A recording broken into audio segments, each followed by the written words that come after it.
Have you noticed that life feels more expensive than it used to? You go to the supermarket, and your usual shopping basket costs significantly more than it did just a few years ago.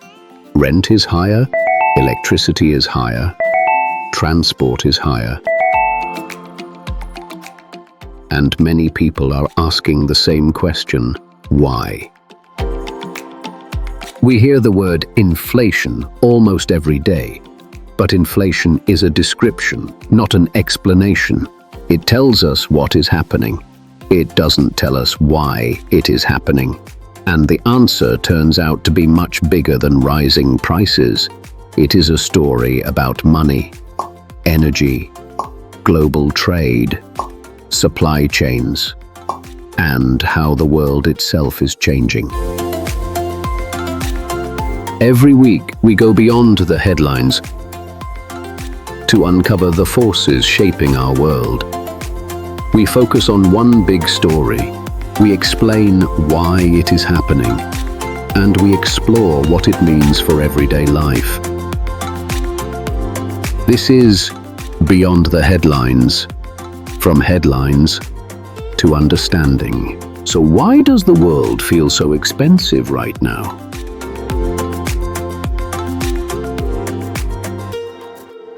To answer that question, we need to go back to 2020. In 2020, the world faced an extraordinary crisis. Businesses closed, travel stopped, factories slowed down. Millions of people suddenly found themselves unable to work normally. Governments around the world faced a difficult choice: do nothing and risk a severe economic collapse, or spend enormous amounts of money to support households and businesses. Most chose to spend. To understand what happened next, imagine a giant football stadium. Suddenly, the game stops, the gates close, the food vendors shut down, the supply trucks stop arriving. Now, imagine helicopters dropping money into the stadium. People have money, but there is very little available to buy. When the gates finally reopen, everyone rushes to purchase food, drinks, and supplies at the same time. There are simply not enough products available. Economists describe this as demand growing faster than supply, and that imbalance became one of the first sparks behind rising prices. But money alone cannot explain what happened. The global economy depends on a vast network of factories, ports, ships, warehouses, trucks, and workers. During the pandemic, many parts of that network were disrupted. Factories reduced production, shipping routes slowed, ports became congested, containers ended up in the wrong places. Transportation costs increased dramatically, and when moving products becomes more expensive, prices often increase as well, because nearly everything we buy has traveled through a supply chain. The modern world depends on products moving smoothly across continents. When those systems break, the effects eventually reach consumers. But even today, years after the pandemic, many prices remain high. Why? Because several powerful forces continue to put pressure on the global economy. The first force is energy. Energy powers factories, moves trucks, heats homes, and supports almost every modern industry. When energy prices rise, those costs spread throughout the economy. A factory pays more. A transporter pays more. A retailer pays more. And eventually, consumers pay more. Recent geopolitical tensions have reminded us how dependent the world remains on stable energy supplies. Even relatively small disruptions can affect global markets. For example, the war in Ukraine, which started on a full scale when the pandemic was ending, and the war in the Middle East. Both disrupted this force. Energy. Energy does not stay in the energy sector. It spreads through almost everything. It shows up in transportation costs, manufacturing costs, and consumer prices. The second force is the changing nature of globalization. For decades, efficiency was the dominant goal. Companies built supply chains that stretched across continents, producing goods wherever costs were lowest. China became the manufacturing center of the world, supplying everything from electronics and machinery to household goods. Consumers benefited from lower prices, and businesses benefited from greater efficiency. But over the last several years, a new priority has emerged: resilience. A series of disruptions exposed the vulnerabilities of highly concentrated global supply chains. The US-China trade war raised the cost of doing business across borders. More recently, geopolitical tensions and regional conflicts have highlighted the risks of relying too heavily on a single country or region. As a result, companies and governments have begun rethinking where goods are produced.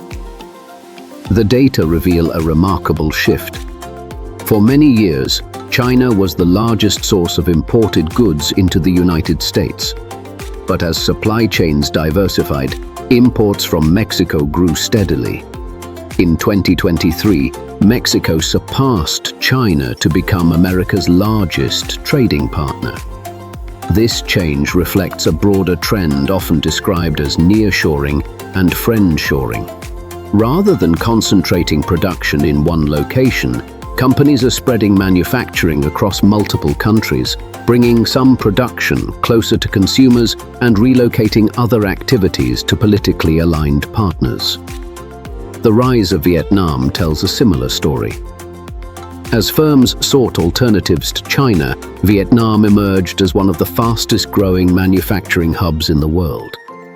Investments in electronics, consumer goods, and industrial production accelerated, making Vietnam an increasingly important part of global supply chains. Apple provides one well-known example of this transformation. For years, the vast majority of iPhones were assembled in China. Today, Apple is rapidly expanding production in India, seeking to reduce concentration risk and create a more geographically diversified manufacturing network. The objective is clear: greater resilience, greater flexibility, and greater security. Yet, there is a trade-off. Building multiple supply chains, maintaining redundant production capacity, and relocating factories often increases costs. The world economy may be becoming more resilient, but it may also be becoming less efficient than the hyper-globalized system that emerged over the past 3 decades. In other words, globalization is not disappearing. It is being reorganized. The question is no longer whether countries will trade with one another. The question is how global trade will be structured in an era where efficiency, resilience, and national security must all coexist. The third force is pricing power. To understand pricing power, imagine a bakery. The price of flour goes up.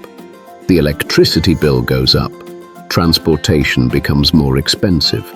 The bakery raises the price of bread. That part is straightforward. But now imagine customers have been hearing news about inflation for months. They expect prices to rise. The bakery owner knows this. So instead of raising the price by exactly the amount needed to cover higher costs, they may decide to raise it a little more. Not because costs increased by that amount, but because customers are less likely to question another price increase during an inflationary period. This is what economists call pricing power. the ability of a business to increase prices without losing too many customers. Companies with strong brands, limited competition, or products people consider essential often have greater pricing power. Now, this is where the debate begins. Some economists argue that certain companies used inflationary conditions to increase prices beyond their rising costs. Others argue that higher profits reflected genuine uncertainty, future risks, and market pressures rather than opportunistic price increases.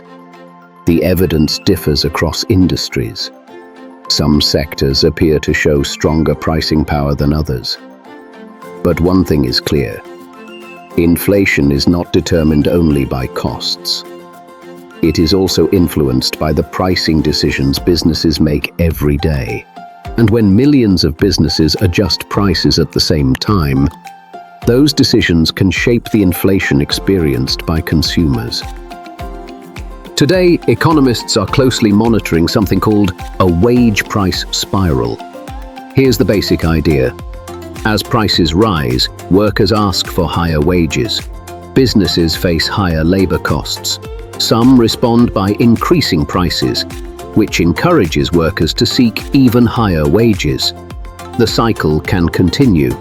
Importantly, not every wage increase creates a wage price spiral. But if wages and prices continuously reinforce each other, inflation can become more persistent. One of the most important things to understand is that nobody knows exactly what happens next. People all over the world are asking themselves several questions. Will recent geopolitical and supply chain events, such as the situation in the Strait of Hormuz, suppress or increase inflation? Will the use of artificial intelligence, AI, increase productivity and lower costs? If you would like to discuss these questions or know the answers, please write in the comments. The future remains uncertain, but the debate itself teaches us something important. Inflation is not driven by a single cause. It emerges from many interconnected systems interacting at the same time. If there is one key lesson from today's story, it is this. Inflation is not simply about money. It is about energy. Supply chains, business decisions, consumer behavior, technology, politics, and global events. What feels like a simple increase in prices at the supermarket is actually the visible result of powerful forces shaping our world. And when we understand those forces, we begin to understand the headlines. The headlines tell us what happened. Understanding begins when we ask why. Here at Beyond the Headlines, we go beyond the daily news to uncover the forces shaping our world. We explain why events are happening, and we explore what they mean for our everyday lives. If you'd like to better understand the stories shaping our future, consider subscribing and join us for the next episode. This is Beyond the Headlines, from headlines to understanding. Thank you for watching.